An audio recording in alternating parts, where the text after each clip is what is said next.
Goza de mi lectura como yo gocé escribiendo. Gentleman, de Odette, chica de Terry, para el canal de Azul Zafiro. Capítulo 6, parte 2. Final. Con paso firme pero sin hacer ruido, se dirigió a la fuente del sonido. Sigiloso bajó las escaleras y enfiló hacia la estancia de la servidumbre.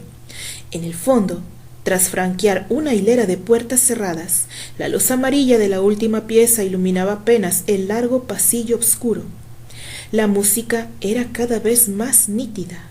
Una voz cantando en francés lo sorprendió.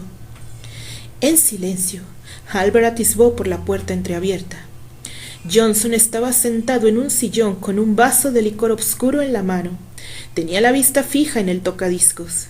Estaba completamente ebrio. Su semblante lo delataba. El joven rubio se quedó petrificado. En la mesita había una pequeña fotografía de su hermana en un portarretrato de oro bruñido. Claro que era ella. Podría reconocerla en cualquier sitio. La melodía comenzó a sonar nuevamente y Johnson comenzó a cantar en francés Las hojas muertas. Albert comprendió todo en ese momento. Johnson ya vestía ropa de cama. Traía encima un albornoz a medio cerrar y debajo el pijama negro. Luto absoluto, incluso para dormir. La licorera de cristal sobre la mesa a un lado del retrato estaba vacía. Johnson poseía un tono de voz claro y pulcro, con un acento francés minimizado. No pronunciaba palabras innecesarias, era estrictamente puntual. Hubo ocasiones en que odió aquella forma de comunicación que su guardián siempre utilizaba, como si de un acetato rayado se tratara. Pero esa noche conoció otra voz en el estirado George. Una voz tan dulce como melancólica. Cantaba bien, muy bien, aún borracho. Descubrió en él sentimientos que le creyó imposible de poseer, más que el de hacerle la vida lo más posiblemente aburrida y autoritaria, con su millar de obligaciones, imposiciones y reglas. Albert presenció por primera vez cómo un sentimiento ajeno hacía vibrar su corazón a punta de apretarlo hasta sentir daño.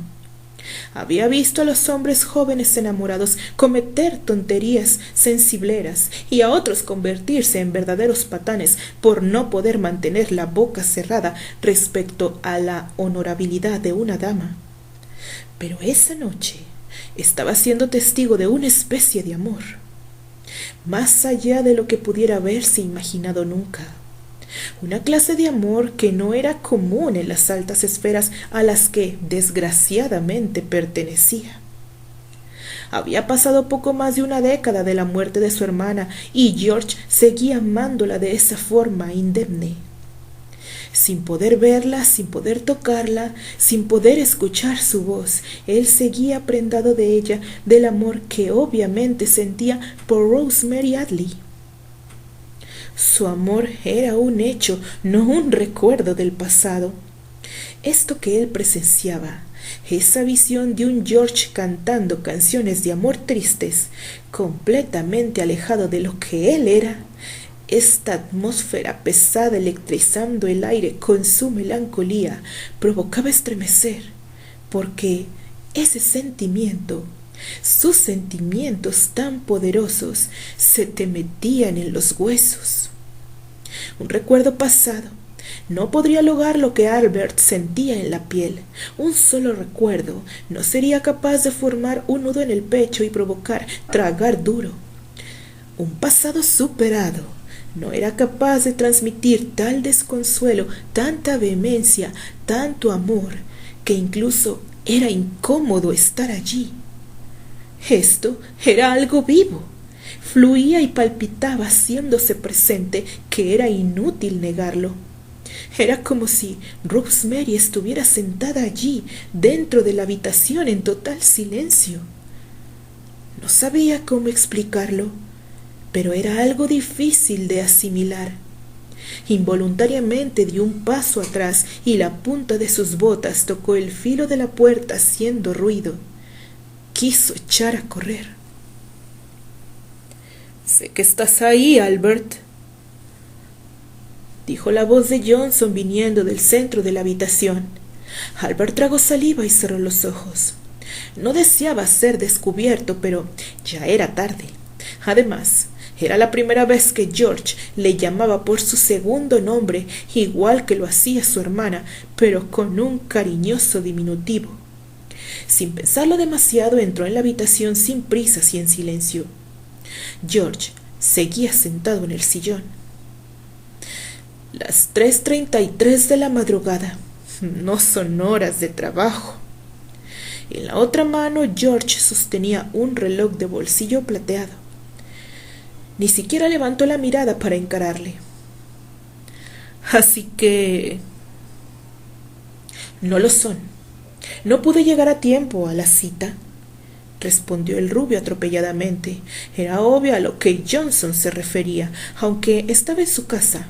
Estaba invadiendo la privada intimidad de su mano derecha. No era mi intención espiar, solo que me sorprendió escuchar música a esta hora. No quise interrumpir. En esta casa con olor a Adley, dijo el hombre solemnemente, tú eres el único que llega despidiendo olor a barro y a leña. Ten en cuenta eso cuando quieras pasar desapercibido. Además, esta es tu casa. Albert se quedó mudo. George estaba tuteándolo y además intentaba sonar gracioso. No sabía si reír o convertirse o sentirse avergonzado de sus vagas técnicas de camuflaje. Antes de que pudiera decir una palabra, Johnson se incorporó. Parecía incluso mayor de lo que era. Se encaminó con increíble fluidez y fue a quitar la aguja de encima del disco. El rubio lo siguió con la mirada. No sabía qué podía decir. Era como sorprenderlo completamente desnudo. Era como si hubiera cachado a Johnson haciéndole el amor a su hermana. Porque eso era exactamente lo que estaba ocurriendo. Se sintió avergonzado y fuera de lugar. De pronto, un suave movimiento llamó su atención. Los hombros de Johnson se agitaban repetidamente como si vibraran. Estaba seguro que no era un ataque de risa. Hubiera sido mejor que no te enteraras. Johnson tragó aire audiblemente. Estaba seguro de que no vendrías. Hasta hoy, cuando saliera el sol. Continuó con un tono de voz afectado. Albert quedó en silencio. Si no quería escuchar lo que iba a decir George, tenía que salir corriendo de ahí, pero la verdad es que no podía mover los pies. No deseaba avergonzarlo más. Ahora lo sabes. Pero incluso en estas condiciones no voy a disculparme por mis sentimientos. Te juro por la memoria de... Con los ojos enrojecidos llenos de gruesas lágrimas, George se volvió para mirar de frente al rubio que permanecía inmóvil en medio de la habitación. Lo miró directamente a los ojos. Te juro por mi vida, Albert, de hombre a hombre, que mis sentimientos son limpios. Mi cariño, mi amor, es honorable. Siempre fue así. El hombre trató de contener sus emociones lo más que pudo antes de quebrarse completamente. Albert lo miró, pero George, aún en aquel estado, había construido de nuevo su coraza impenetrable de sagaz administrador. Si algo conocía de George, del hombre ebrio que tenía parado frente a él, era su sentido del honor, del deber y la férrea lealtad que sentía por el legado de su padre muerto, equiparable quizás a la lealtad que un viejo perro de caza profesa por su amo. Creía en sus palabras, incluso sentía que podía confiarle su vida. George amó a Rosemary, pero nunca fue correspondido. ¿Qué más muestra de lealtad necesitaba? Albert asintió y se dio la media vuelta, dejándolo solo. Al ir a medio camino por el oscuro pasillo, la sombra de George le alcanzó. ¡Albert! Johnson lo llamó desde el umbral. El rubio se detuvo y se volvió. La honorabilidad de tu hermana está intacta. George, no tienes que decir nada más, adelantó el rubio. Sabía que el fiel Johnson se incomodaría al creer que él podría albergar hacia su persona algún malentendido de aquella situación. No era necesaria ninguna aclaración por su parte. Su hermana estaba muerta, y si algo recordaba de Rosemary, era su devoción por el almirante Brown y su abnegación por su pequeño hijo. No era necesario decir nada más. Quiero que lo sepas tú, porque después de esta noche, mis labios se sellarán para la eternidad. Albert guardó silencio. Y eso fue lo que escuchó. Silencio. Escuchó el llanto callado de un hombre atormentado porque el amor que sentía lo sobrepasaba. En ese momento entendió la lección de su padre. De esa manera fue la forma en que George amó a Rosemary, en silencio. En un mortal y absoluto silencio, sabiendo que jamás sería correspondido, que no había ninguna esperanza que albergar, y aún así él seguía amándola, incluso después de su muerte. Albert tuvo que tragar duro nuevamente para contener sus propios agitados sentimientos. George, si Rosemary te hubiera elegido a ti, estoy seguro que ella hubiese sido más feliz en su corta vida. Brown no estuvo a la altura del amor de mi hermana. Antes de que Albert pudiera pensarlo dos veces, ya lo había dicho. Y fue totalmente sincero. Vincent Brown no aparecía ni por error en su lista de personas favoritas. Si su hermana estaba destinada a morir tan joven, él hubiera deseado que ella hubiera vivido rodeada del amor de un hombre que fuese capaz de dar todo por ella en su situación. ¿De qué demonios le sirve ahora las medallas y los galardones en la chaqueta al almirante? De nada. Por un orgullo malentendido perdió el mayor tesoro que se puede tener, el cariño de la mujer amada, el calor de los abrazos de un hijo. Ni siquiera Anthony pudo disfrutar de la compañía de su padre. Albert sintió la furia bullir dentro de él. Pero tenía que reconocer que su hermana eligió a quien amar, y ella, al menos ella, defendió ese amor en la distancia, en la soledad, en la melancolía, hasta la tumba. Fue su decisión. No supo cuánto tiempo pasó. Era como si años enteros hubieran corrido en segundos entre ellos dos ahí. En aquella oscuridad, Albert tomó una bocanada de aire para aligerar el nudo en su garganta. Sin meditarlo, se encaminó hacia George, que aún seguía derramando dolorosas lágrimas calladas. Al estar frente a George, Fred entendió firmemente. El hombre, totalmente confundido, lo tomó por inercia. Gracias, George. En todo este tiempo nunca te he agradecido por estar a mi lado. Reconozco que tu labor no te la he hecho fácil. Quiero que sepas que aprecio tu compañía y todo lo que me has enseñado. Gracias por estar siempre para mí, como lo estuviste para mi padre. Eres lo más cercano a un hermano mayor que he tenido. Sé que podría confiarte mi vida si hiciera falta. Antes de que Johnson pudiera reaccionar, Albert le plantó un fuerte abrazo. No pudo evitar derramar algunas lágrimas, pero no lo hizo evidente. Sin decir una sola palabra más, se dio la vuelta y se alejó, dejando a Johnson en shock. ¿Qué te parece si dejamos la reunión para las 10? No, para las 11 de la mañana. No llegues tarde, Johnson.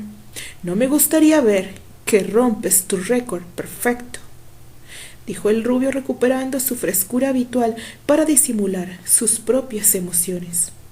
Jamás, señor William, fue la respuesta de Johnson. Albert sonrió satisfecho. Siguió su camino hacia la planta baja de la mansión sin volver a mirar atrás. Nada puede evitar que deje de ser quien soy, fue lo último que dijo Johnson, aunque Albert no pudo escucharlo. Con la mente totalmente cansada de rememorar recuerdos pasados, el sueño fue reclamando a Albert, que con los ojos humedecidos se dejó acariciar por la suave nebulosa de la inconsciencia que le serenaba, calmando su agitado corazón, llevándolo a mejores sensaciones, a lugares lejanos, al cálido beso de un sol ardiente, dialectos extraños, pieles obscuras y brillantes, ilusiones excitantes que anhelaba cumplir. Languideciendo, se quedó profundamente dormido. Puertas y más puertas. Un largo pasillo oscuro. Sus pasos amortiguados por la alfombra roja. Risas, gritos, chillidos emocionados. Bajó por la curvada escalinata a través de los ventanales franceses abiertos de par en par. Pudo ver a Rosemary tomando el desayuno al fresco. Era ella quien reía grácilmente. Se le veía tan hermosa y jovial, tan llena de vida, tan feliz. La brisa matutina hacía flotar las diáfanas cortinas. El perfume de las rosas inundaba el salón principal de la mansión de Leywood. Conforme se acercaba, pudo notar que estaba acompañada por un hombre sentado a su izquierda, un hombre de traje oscuro. Ella le sonreía mientras tomaba su té de azahar. A unos cuantos pasos del primer ventanal le distrajo el alboroto en el jardín. Se detuvo para mirar de qué se trataba. Era Candy quien corría entre el rosedal chillando como una niña. Ella huía de Terry con una amplia sonrisa en sus labios que la perseguían. Albert frunció el ceño. Candy. De pronto, Terry aceleró el paso y en un arriesgado movimiento la atrapó por la espalda, haciendo que ella estallara en chillidos nerviosos mientras al mismo tiempo reía descontrolada, revolviéndose e intentando huir de nuevo, pero Terry, la aprisionaba con sus brazos fuertemente, adhiriéndola a su cuerpo. Al comprender que no le permitiría huir, ella se volvió entre los brazos del joven y al estar frente a frente, le echó los brazos al cuello. Sin pensarlo, lo besó como si le fuera la vida en ello. Albert se sorprendió de tal audacia. Mi pequeña está enamorada, es feliz, es correspondida. Escuchó esas palabras resonando en su mente y sin poder evitarlo respondió para sí mismo: espero que la tía abuela no esté en casa hoy. Unas suaves risas le hizo seguir su camino hacia el otro ventanal, justo detrás donde estaba dispuesta la mesa con el desayuno. Tras el velo de las cortinas pudo observar cómo Rosemary y George miraban a Candy y Terry, que seguían prodigándose arrumacos en el jardín sin la menor pena. Ellos sonreían al verlos. Cuando puso un pie afuera, Albert se percató que en el balcón, a un lado de la escalinata que bajaba al jardín, estaba su sobrino, observando a Candy en brazos de Terry en el rosedal. Albert se detuvo en seco. El corazón comenzó a latirle con fuerza. ¡Anthony! Pero Anthony no estaba sorprendido, al contrario, sonreía. Parecía aprobarlo. Albert se dio cuenta también que no estaba solo. Había un hombre de ancha espalda vistiendo uniforme parado a su derecha. Era Vincent Brown. La mano izquierda del almirante descansaba sobre el hombro derecho de su hijo. Lo apretaba suavemente, mientras Anthony seguía sonriendo y miraba al jardín, que en ese momento estaba completamente en flor. las rosas en su punto más alto de floración. Albert fijó la vista en el hombre de mar y su rabia comenzó a reverberar en su pecho. Antes de que pudiera hacer algo, como echarlo de su propiedad, por ejemplo, el almirante giró en redondo y caminó firmemente hacia él, hacia donde ellos estaban. Por más que intentara moverse para cerrarle el paso e impedir que se acercara, sus pies no le respondían. Por más que alzaba la voz, por más que gritaba, su voz no era escuchada. Desesperado observó a Rosemary, que parecía no darse cuenta de su presencia, ni de la del almirante, que venía directo hacia ella. ¡Hermana! ¡George! Intentó inútilmente alertarlos, pero ella no escuchaba su voz desesperada. Seguían charlando sobre algo que Albert no era capaz de escuchar. A unos pocos metros de la mesa, cuando la silueta del hombre se hizo evidente, Rosemary, de solo sentirlo tan cerca, se volvió, se levantó de inmediato y fue corriendo a echarse a sus brazos ante el regocijo del serio hombre de mar. Su semblante se dulcificó al instante mientras sostenía a su legítima esposa entre sus brazos. Albert observó atónito la escena. No sabía qué sentir al respecto. Casi al instante, George Johnson se levantó del lugar que ocupaba en la mesa y discretamente se posicionó a su lado. No estaba seguro si Johnson podía verlo o no, pero lo que notó, lo que llamó su atención, fue su semblante de paz. Casi podría jurar que tenía una sonrisa en los labios. No lograba entenderlo. Volvió la vista hacia su hermana. La vio completamente dichosa en brazos del hombre que ella había escogido como esposo, el hombre que había elegido amar. Albert se sintió confundido. Su semblante se quebró. No pudo evitar una especie de sollozo rompiendo dentro de su pecho. ¿Era rabia? ¿Era incredulidad? ¿Aceptación? ¿Qué cosa era lo que sentía? ¿Cuál era el sentimiento correcto? ¿Qué era realmente el amor? Albert miró a Anthony a la distancia. Luego miró a George. Ambos estaban observándolo directamente a los ojos, sus semblantes totalmente serenos. Este último estaba a punto de hablarle. Sus labios pronunciando una palabra letra por letra. Decisión. Decisión. Pero el rubio no alcanzó a comprenderla, pues un fuerte y anormal aullido le hizo despertarse de súbito. El hombre se incorporó de pronto, aún con el pecho agitado, sin perder tiempo en interpretaciones o raciocinios, salió de la habitación hacia la jaula de los lobos siberianos, dejando tras de sí su inquietante sueño en el olvido. «Hay que trabajar», dijo mientras su mente se despejaba con el frescor de la noche. «Mañana haré los preparativos para mi viaje. Así será». Y corriendo por el adoquinado andén, se perdió entre las sombras de la medianoche. Fin.